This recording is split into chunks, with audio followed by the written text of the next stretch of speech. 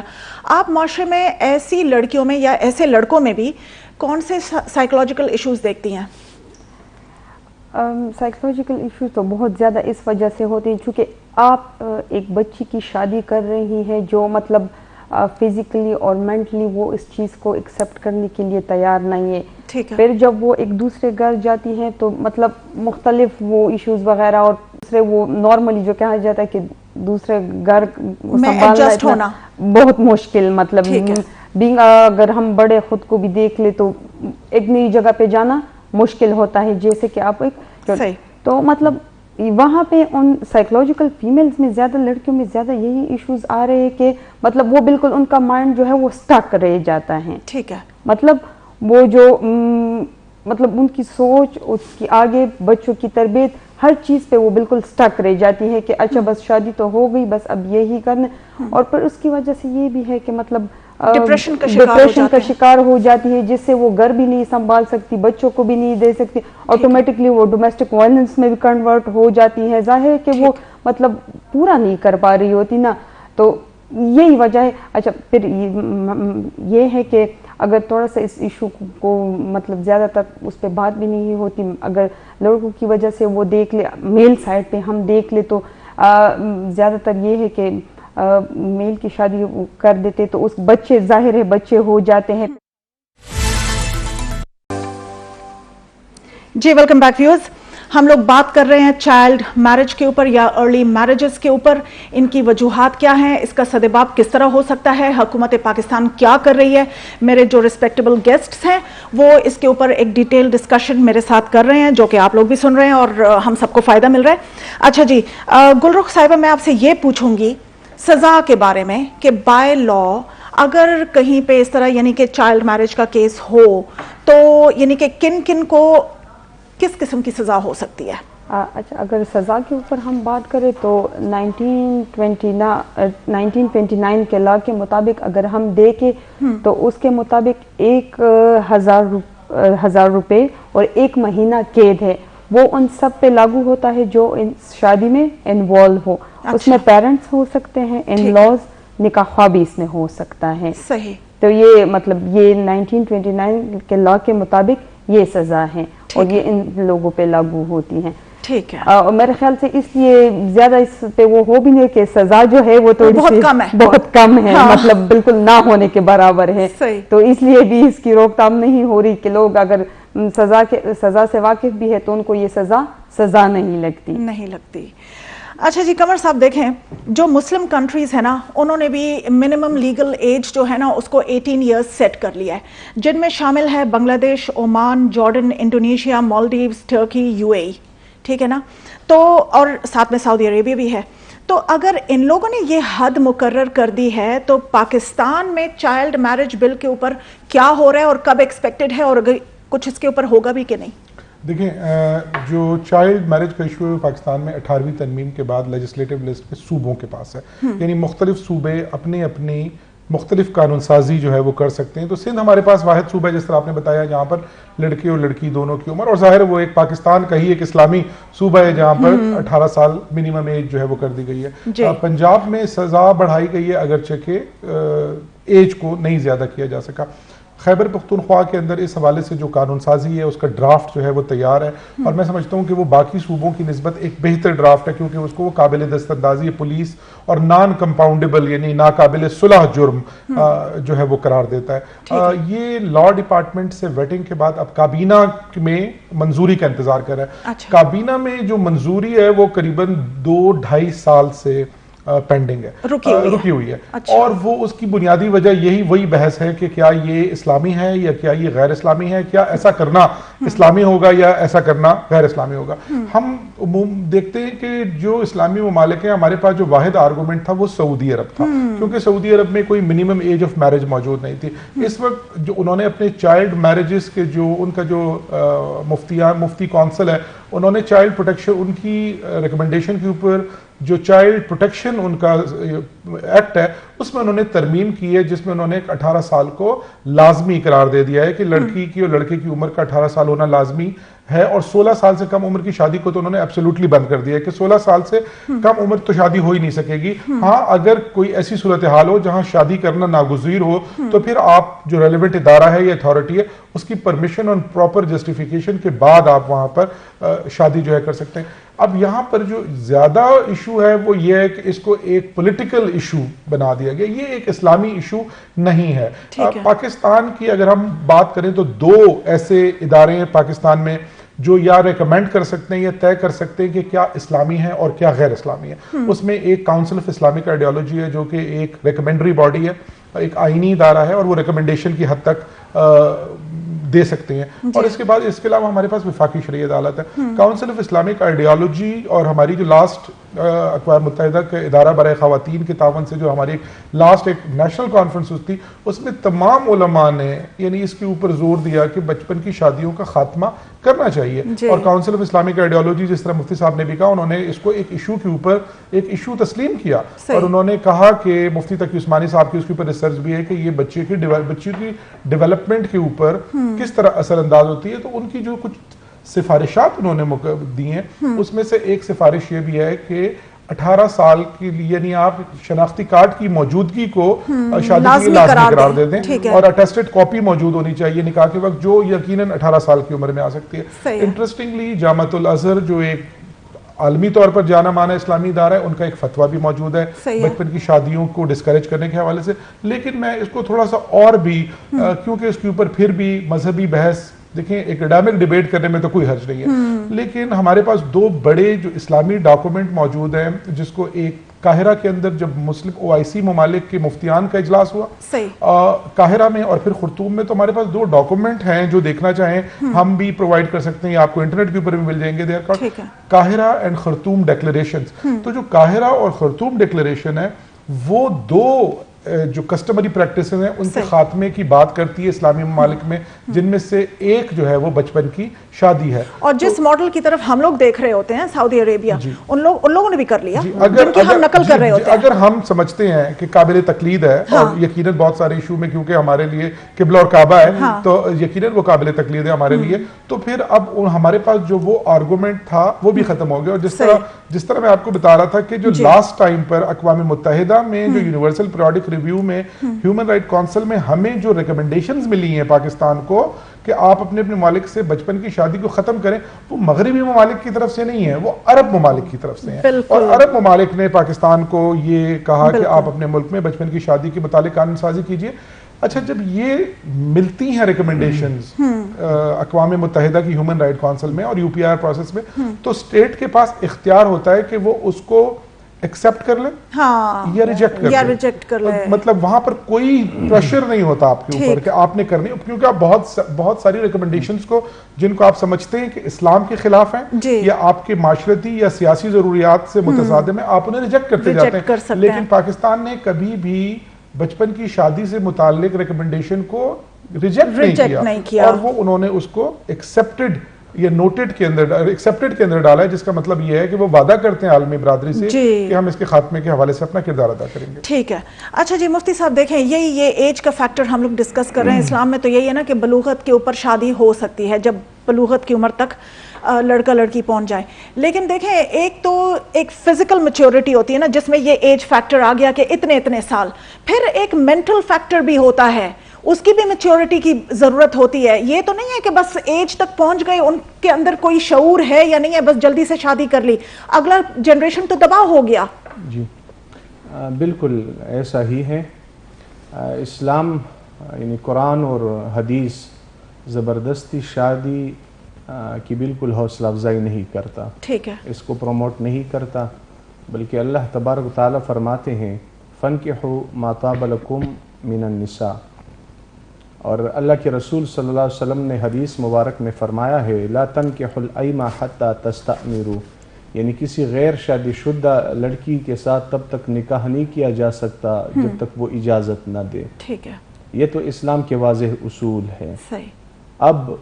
ہم نے یہ تاثر کہاں سے لیا ہے یا یہ غلبہ ہم پر کس طرف سے غالب ہوا ہے، اس بنیادی نقطے کی طرف جانا چاہیے. ٹھیک ہے. اور اس ڈیبیٹ کو اسلام کے ساتھ منسلک کرنا کہ آیا اسلام یہ قوانین زبردستی لاگو کرتا ہے کہ زبردستی یا جو ولی ہیں اور لڑکی کی طرف سے یا لڑکے کی طرف سے وہ اپنے من پسند کے فیصلے کر سکتا ہے. اسلام اس حوالے سے کسی کو یہ اختیار نہیں دیتا. ٹھیک ہے. اسلامی اصول اس حوالے سے بالکل واضح ہیں. جس طرح میں نے اللہ کے رسول صلی اللہ علیہ وسلم کی حدیث مبارک یہاں پر آپ کے سامنے پیش کی کہ غیر شادی شدہ لڑکی سے اس کی اجازت کے بغیر اس کا نکاح نہیں ہو سکتا. تو میرے خیال میں اس کو اسلام کسی بھی صورت میں اپریشیٹ نہیں کرتا، بلکہ یہ جو تاثر ہے ہم پر غالب ہوا ہے یہ ہندوستانی سماج سے ہم پر غالب ہوا ہے. وہاں کا جو طبقاتی نظام ہے، جی وہاں کے جو طبقاتی نظام ہے کہ یہ اعلیٰ درجے والا طبقہ ہے اور یہ نچلے طبقے والا ہے، تو اس تناظر کی وجہ سے، اس طبقاتی نظام کی وجہ سے یہ تاثر ہمارے ہاں بھی ترویج ہو رہا ہے اس کا، اور یہ زور پکڑتا جا رہا ہے کیونکہ ہمارے ہاں بھی یہ ثقافتیں یہاں سے ہو کر گزری ہے اور ابھی تک اس کے آثار ہے. تو میرے خیال میں اس بات کو اسلام کے ساتھ یا قرآن و حدیث کے ساتھ کسی بھی صورت لنک نہیں کیا جا سکتا. ٹھیک ہے. ٹھیک ہے. ٹھیک ہے. اچھا گلرخ صاحبہ دیکھیں، ہمارے معاشرے میں ایک یہ بھی ہوتا ہے نا کہ لڑکی نے ظاہر ہے دوسرے گھر کو سنبھالنا ہے، پھر ہمارے یہاں پہ جوائنٹ فیملی سسٹم بھی ہے، اس میں پھر ظاہر ہے جتنے لوگوں کے ساتھ انٹریکشن بڑھے گا اتنے اس کے ساتھ مسئلے مسائل بھی بڑھتے ہیں، خوشیاں بھی ہوتی ہیں لیکن غم بھی بہت زیادہ ہوتے ہیں، مسئلے بھی بہت ہوتے ہیں. اب دیکھیں ایک اور یعنی کہ جو مین پوائنٹ پہ سٹریس کیا جاتا ہے وہ یہی ہوتا ہے نا کہ لڑکی کی عمر اگر کچی ہے نا، دماغ کچا ہے، تو وہ آرام سے اس دوسرے گھر میں جا کے ایڈجسٹ ہو جائے گی اور اپنی اگلی زندگی جو ہے وہ پھر آرام سے بسر کر سکے گی اور ان کے جو رسومات ہیں اس میں اور ان کے جو ماحول ہے اس میں صحیح طرح سے ڈھل جائے گی. تو آپ اس کے ساتھ اگری کرتی ہیں؟ یہ بات اس کے ساتھ تو میں بالکل ایگری نہیں کرتی. نارملی جیسے کہ آپ نے کہا کانسیپٹ یہی ہے کہ یہ چھوٹی بچی ہے، اس کا ذہن ابھی تک اس طرح وہ نہیں ہے تو یہ جلدی سے ایڈجسٹ نہیں کر، حالانکہ بالکل اس کے الٹ ہوتا ہے. اچھا اگر ایک بچی ہے وہ مطلب اس کی ایج شادی کی ہے اور اس کی شادی کر دی جائے تو وہ مطلب گھر کو، چیزوں کو، رویوں کو اچھی طریقے سے سمجھ جاتی ہے. تو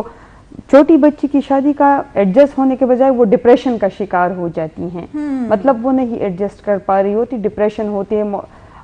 سسرال سے، ہسبینڈ سے. تو یہ بات غلط ہے کہ وہ ایڈجسٹ نہیں ہوتی ہے، وہ ڈپریشن کا شکار ہو جاتی ہے اور ڈپریشن سے وہ خاموش رہتی ہیں.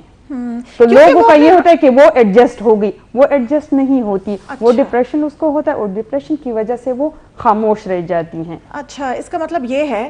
کہ یعنی کہ وہ کمپرومائز تو کر لیتی ہے لیکن اندر سے اس کا ڈپریشن بھی چل رہا ہوتا ہے اور ایک قسم کا ابیوز بھی ہے نا. اب دیکھیں جو ایک انفارمڈ لڑکی ہے، جو ایجوکیٹڈ ہے یا پھر اگر تھوڑی سی بڑی عمر کی ہے، صحیح عمر کی ہے، صحیح عمر کی کہیں گے، تو وہ جو ہے وہ اپنے رائٹس کے لیے فائٹ بھی تو کر سکتی ہے نا. بالکل وہ فائٹ بھی کر سکتی. تو بس بچوں کا تو یہ ہے نا کہ نہ وہ اپنے حق کے لیے بات کر سکتی ہیں، بس اس کا واحد حل یہ ہوتا ہے کہ وہ خاموش رہ جاتی ہیں ڈپریشن میں، اور ہمیں یہ لگتا ہے کہ لڑکی ایڈجسٹ ہو گئی ہے. صحیح صحیح. اچھا قمر صاحب دیکھیں، جو ایک کیس سٹڈی ہے آگرہ انڈیا میں، ٹھیک ہے نا، اب انہوں نے کیا کیا، وہاں پہ وہ جو سلم ایریا تھا نا آگرہ کے قریب، نئی آبادی بھی ہے اور اس طرح اور بھی سلمز ہیں، وہاں پہ جو ورلڈ ویژن انڈیا ایک ہیومینیٹیرین ایجنسی ہے، اس نے کیا کیا کہ اس نے 2013 میں مردوں کو انوالو کیا. انہوں نے عورتوں کے اوپر بالکل کام نہیں کیا، حالانکہ وہاں پہ بھی پیٹریارکل سسٹم ہے، وہاں پہ بھی تعلیم کی کمی ہے اور ظاہر ہے جب سلم ایریا ہے تو غربت بھی شدید ہے. لیکن انہوں نے مین گروپس بنائے. جو پہلا گروپ تھا 60 مین کے اوپر تھا، 60 افراد تھے. انہوں نے آگے جا کے پھر اپنی اپنی آبادیوں میں اور اپنے اپنے علاقوں میں اس چائلڈ میرج کے اوپر بات کی کہ یہ نہیں ہونی چاہیے، اور زیادہ تر وہ لوگ تھے کہ جو اس کے وکٹمز بھی رہ چکے تھے. تو کیا یہ پاکستان میں نہیں ہو سکتا یہ ماڈل؟ جی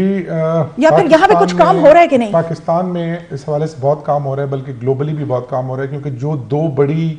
اسٹریٹجیز جس کو ہم کہتے ہیں کہ وٹ ورکس ویل گلوبلی، ظاہر ہے ہمیں دیکھنا پڑے گا کہ کون سی ایسی اسٹریٹجیز ہیں جو زیادہ کارآمد ہیں. تو اقوام متحدہ سمیت دنیا بھر کے اداروں نے جن 2 اسٹریٹجیز کے اوپر اب زیادہ زور دینا شروع کیا، ایک تو انگیجنگ مین اینڈ بوائز ہے کہ آپ لڑکوں اور مردوں کے ساتھ کام کریں، بیکاز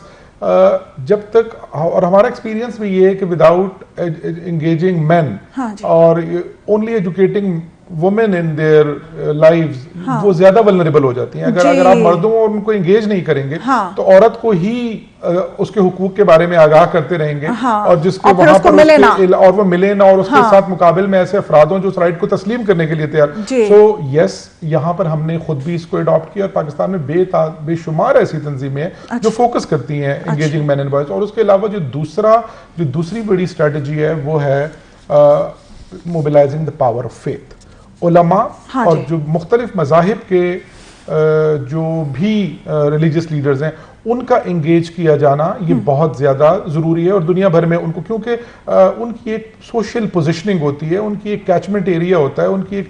انفلوئنس ہوتا ہے جس کو بڑی آسانی کے ساتھ جو استعمال کیا جا سکتا ہے. اچھا، ابھی بھی ہمارے پاس جو ہماری جتنی بھی پالیسیز ہیں وہ چائلڈ میرجز کو تو روکنے کی تو بات کر رہی ہیں، لیکن ہمارے پاس رسپانس میکینزم آج بھی موجود نہیں ہے ایڈولسنٹ مدرز کے لیے جن کی شادیاں ہو چکی ہیں. اور تو ہماری کوشش ہوتی ہے کہ ہم جو اگر پہلی شادی ہو چکی ہے، بچی 14 سال کی ہے، 13 سال کی ہے، 15 سال کی ہے، تو کوشش یہ کی جائے کہ آپ by engaging men and boys کہ آپ اس کی پہلی پریگنینسی کو ڈیلے کر سکیں تاکہ وہ 18 سال تک یا 19 سال تک کی ہو سکے، تاکہ وہ پہلے بچے کی ماں بن سکے. اور اگر وہ پہلے بچے کی ماں بن چکی ہے تو we kind of provide counselling کہ وہ دوسرے بچے کی ڈیلیوری کو ڈیلے کیا جا سکے، تاکہ وہ بائی میکسیمم 2 سے 3 سال ڈیلے ہو، تاکہ جو اس لڑکی کے جو سوشل ایشوز ہیں، جس طرح گلرخ نے بھی بات کی، ہمارے پاس اب 2 طرح کے ایشوز ہیں. صرف مسئلہ بچپن کی شادی کا بھی نہیں ہے. ہم جب بھی شادی کی بات کرتے ہیں تو ہم کہتے ہیں early child and force marriages. تو لڑکی کی پسند کی شادی بھی ایک شرعی حق ہے، اور پسند کی شادی، میں ویسے آپ کو بتاؤں بھی، ہم نے ریسنٹلی بھی پشاور یونیورسٹی اور کچھ کالجز کی لڑکیوں کے ساتھ ایک فوکس گروپ ڈسکشنز کی جہاں ہم ان کے رائٹس کے بارے میں بتا رہے تھے. تو جب ان سے پوچھا گیا کہ آپ کے یہ آئینی اور اسلامی حقوق ہیں، اگر آپ کو اس میں سے ایک حق لے کر باقی سارے حق چھوڑنے پڑ جائیں تو آپ کون سے حق کو لینا پسند کریں گی؟ Because we wanted to know کہ ان کی کیا پریورٹیز ہیں. So interestingly the majority of girls said کہ پسند کی شادی کا حق، and it is very well calculated decisions, کیونکہ یہ حق ان کی باقی پوری زندگی اور باقی حقوق کو انفلوئنس کرنے کا ایک ذریعہ بن سکتا ہے. یہ ڈٹرمن کرتا ہے کہ اس کی اگلی زندگی کیسے ہوگی. تو جو ہم یہاں پر کر رہے ہیں، اگر آپ کسی بھی لڑکی کی عمر کی شادی زبردستی ایک ناپسندیدہ مرد کے ساتھ جس کے ساتھ وہ نہیں چاہتی ہے، یا اس مرد کو یا لڑکے کو چھوڑ کے جس کو وہ چاہتی ہے آپ کریں گے، تو وہ ڈپریشن، چاہے وہ کوئی کسی بھی ایج کی ہوگی، چاہے وہ 15 کی ہو چاہے وہ 21 کی ہو، اور وہ ایک ایسے گھر میں جانا اس کے لیے یقیناً وہ جو سائیکولوجیکل ایشو ہے. لیکن بچیوں کے اوپر اس کا امپیکٹ زیادہ ہے کیونکہ وہ اس کو مینج نہیں کر سکتی اسٹریس کو، بمقابل ایک 18 سال کی 21 سال کی لڑکی. اور پھر آپ یہ دیکھیں نا کہ ہم عموماً جب دیکھتے ہیں تو عربوں میں بھی بچپن کی شادی کا کوئی رواج موجود نہیں تھا. آپ ہم عموماً بات کرتے ہیں جو ان کے حق میں بات کرتے ہیں، ہم ان سے کہتے ہیں کہ آپ حضرت عائشہ کی شادی کے علاوہ کچھ اور 5 جب انہوں نے کر لی تھی، اگر پیغمبر نے کی اور اگر اس کو اسی طریقے سے ہونا تو یہ چاہیے تھا کہ باقی تمام سنتوں کی طرح سارے لوگ بچپن کی شادیاں کرنا شروع کر دیے تھے اس وقت میں. تو کچھ تھوڑی اگزامپل دیجئے جو ان کے بعد ہوئیں، تو عموماً نہیں آتی ہیں. اگر آپ دیکھیں حضور صلی اللہ علیہ وسلم کی والدہ کی عمر کی شادی 18 سال میں ہوئی، یعنی 2 سال بعد پیدا ہوئے شادی کے، اور 4 سال کے تھے تو والدہ فوت ہو گئی، یعنی 24 سال کی تھیں والدہ تو فوت ہو گئی. تو جو کیلکولیشنز ہم نے اسکول میں پڑھی ہے کتابوں میں کہ شادی کے 2 سال بعد پیدا ہوئے اور 4 سال کے تھے، تو اس کا مطلب ہے کہ ان کی عمر 18 سال تھی، ان کی والدہ کی عمر 18 سال تھی. اور ان کی بیٹیوں کی بھی جو شادیاں ہوئیں تو آپ دیکھیں کہ وہ ان کی عمر بھی 18 سال تک تھی. تو بطور والد بھی انہوں نے اپنی بچیوں کی شادی کم عمر میں نہیں کی یا کم سنی میں نہیں کی. لیکن ہم اب ایک آرگومنٹ جو ریلیجیس ہے، کیونکہ ریلیجیس ایک ایسا آرگومنٹ ہے کہ اس کے لیے لاتعداد موجود ہیں, حکایتیں ہیں, احادیث ہیں, واقعات ہیں جن کو لوگ جو ہیں وہ کوٹ کر سکتے ہیں, لیکن ہم سمجھتے یہ ہیں کہ آپ کے, کیونکہ ہم واحد اسلامی ملک نہیں ہیں, بالکل بالکل, تو ہمیں سیکھنا پڑے گا, کیونکہ جو باقی اسلامی ممالک ہیں وہاں پر بھی تو اسلام موجود ہے, وہاں پر بھی علماء موجود ہیں. اچھا, جو لوگ یہاں پر اپنے ملک میں اس کے اوپر بحث کرتے ہیں, جب ان کا اپنے سے بہتر علماء, عالم یا ادیان کو سمجھنے والے لوگوں کے ساتھ ٹاکرا ہوتا ہے یا سیٹنگ ہوتی ہے, تو وہ وہاں نہیں چیلنج کرتے. جس طرح میں نے آپ کو بتایا کہ آپ قاہرہ میں چیلنج کرتے, آپ خرطوم میں چیلنج کرتے جہاں پر تمام مسلمان ممالک کے علماء بیٹھے ہوئے تھے. اگر آپ نے تھوڑی دیر پہلے ہمسایہ ملک بھارت کی ایک مثال دی, تو بھارت میں عیسائی, مسلمان, ہندو, سکھ تمام لوگوں کے لیے لڑکے کی عمر 18 اور لڑکے کی 21 سال ہونا لازمی ہے, اور اس کو تمام علماء یعنی تمام ادیان اور تمام فرقے بشمول دیوبند وہاں پر انڈورس کرتے ہیں 18 سال کی عمر کو. تو یہ میرا خیال ہے کہ ایک سوشل مسئلہ جو ہے وہ زیادہ ہے, اور جس طرح آپ نے کہا کہ لڑکیوں کا لڑکوں کے لیے بھی مسئلہ ہے. پاکستان سمیت دنیا بھر میں 22 ملین لڑکے بھی ایسے ہیں جو بچپن کی شادی کا شکار ہوتے ہیں, اور جہاں اسلام طے کرتا ہے حق مہر دینا, ماہوار دینا یا خرچہ دینا, کیا یہ لڑکا جو میچور نہیں ہے, جو برسر روزگار نہیں ہے, کیا وہ یہ رسپانسبلٹی لے سکتا ہے کہ نہیں؟ لے سکتا ہے, یہ تو پاسبل ہی نہیں ہے. ٹھیک ہے مفتی صاحب, قمر صاحب کی باتوں سے ہی میں ایک اور کوشچن ایکسٹریکٹ کر لیتی ہوں کہ دیکھیں, جو کنسنٹ یعنی کہ رضامندی ہونی چاہیے نا نکاح کے ٹائم پہ لڑکا لڑکے کی, اب اگر چھوٹی عمر میں شادی ہو جائے اور پھر وہ یعنی کہ 18-20 سال کی عمر تک پہنچ جائے, اور پھر وہ سمجھے کہ اوئے یہ تو بہت چھوٹی عمر میں ہوئی تھی اور ہم نے تو ہاں نہیں کی تھی, ہماری جگہ ہمارے پیرنٹس نے ہمارا فیصلہ کیا تھا, تو پھر اگر وہ اس شادی کو نہیں چلانا چاہ رہے ہوتے تو کیا وہ یہ کہہ سکتے ہیں کہ یہ تو ہماری شادی ٹھیک نہیں تھی؟ اس کا سٹیٹس کیا ہے پھر؟ جی بالکل, اس حوالے سے بھی اسلام رہنمائی فراہم کرتا ہے. ہمارے فقہ کے جو تعلیمات ہیں یا فقہی مباحث ہیں اس میں اس کنڈیشن کو خیار بلوغ کا نام دیا گیا ہے. ٹھیک ہے, خیار بلوغ یعنی بالغ ہونے کے بعد یہ کیس اس کے لیے آپشنل ہو جاتا ہے. ٹھیک ہے, یعنی بالغ ہونے سے پہلے کسی لڑکی یا لڑکے کی شادی ہوئی ہے اور بالغ ہونے کے بعد اس کو ادراک ہوا کہ میں اس پر خوش نہیں ہوں, تو وہ اس کے لیے آپشنل ہے. اگر وہ اس کو برقرار رکھنا چاہتا ہے تو وہ اس کے ساتھ پھر برقرار مستقل رہے گا, پھر یہ آپشن اس کے ساتھ اس کے لیے مستقل نہیں رہے گا. اچھا, یعنی اس نے اس کو یس کر دیا تو پھر فار ایور یس ہے, اور اگر اس وقت اس نے انکار کیا کہ یہ میں اس پر راضی مند نہیں ہوں, میری رضا اس میں شامل نہیں ہے, اور وہ انکار کرے تو اس کو فسخ نکاح کہتے ہیں. اس کو طلاق بھی تصور نہیں کیا جائے گا, فسخ نکاح کہا جائے گا کہ یہ نکاح بس ختم ہو گئی, اس کی شرعی حیثیت ختم ہو گئی. لیکن اس کی بھی بنیادی نقطہ یہ ہے کہ جن کے درمیان یہ نکاح طے ہوا ہے یہ دونوں نابالغ ہوں, اور بالغ ہونے کے بعد دونوں نے انکار کیا تو بس نکاح کی حیثیت ختم ہو جاتی ہے, یا دونوں میں سے ایک نے, یا دونوں میں سے ایک نے. ٹھیک ہے, ٹھیک ہے. لیکن دیکھیں اس کے اوپر ہم, کیونکہ اس کے اوپر میں سمجھتا ہوں کہ یہ ایک ایسا ایشو ہے جس پر اکیڈیمک ڈیبیٹ ہونا, اور یہ بہت انٹرسٹنگ ہے کیونکہ یہ آپ کو ایجوکیٹ بھی کرتا ہے, اور اس سے جڑے ہوئے سوشل اور مسائل جیسے ڈومیسٹک وائلنس کا ایک نیا مسئلہ نکل کر آیا. ہمارے پاس لڑکیوں کی تعلیم اور امپاورمنٹ, اور ہمارے معاشرے میں فسخ نکاح کرنے والی لڑکیوں سے کون نکاح کرتا ہے؟ آپ جو سٹگمیٹائزیشن آف ڈیورس ہے, آپ بتائیے کہ اس معاشرے میں جو طلاق یافتہ خواتین ہوتی ہیں ان سے کتنے مرد ایسے ہیں جو ان سے شادی کرنا, یہاں تو جس کی منگنی ٹوٹ جاتی ہے لوگ وہاں, میں معذرت کے ساتھ, لیکن